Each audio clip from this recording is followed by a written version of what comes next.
आधी रात का सन्नाटा और वो आवाज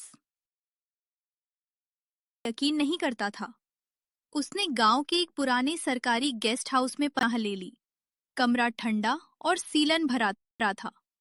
राहुल बिस्तर पर लेटा ही था कि तभी टप टप तभी राहुल को एक पीपल के पेड़ के नीचे एक बूढ़ा आदमी बैठा दिखाई दिया, जो लालटेन की मध्यम रोशनी में हुक्का गुड़गुड़ा रहा था। राहुल उसके पास गया और राहत की सांस लेते हुए बोला, अरे बाबा, शुक्र है कोई तो मिला। मेरी गाड़ी रास्ते में खराब हो गई है। क्या यहाँ आसपास कोई होटल या धर्मशाला मिलेगी? बूढ़े ने धीरे से अपना सिर उठाया। उसकी आंखें एकदम सफेद थीं, जिनमें कोई चमक नहीं थी।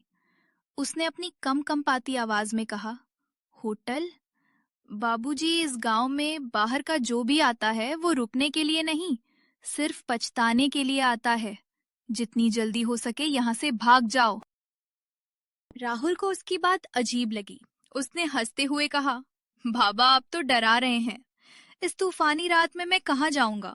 बस एक रात की तो बात है। बूढ़े ने गहरी सांस ली और गांव के बीचों बीच बने एक पुराने सूखे कुएं की तरफ इशारा करते हुए कहा, ठीक है, अगर रुकना ही है तो उस कुएं की तरफ भूल कर भी मत देखना।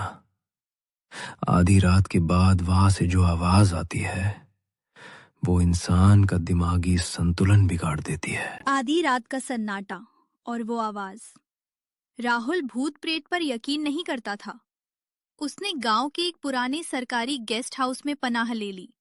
कमरा ठंडा और सीलन भरा था।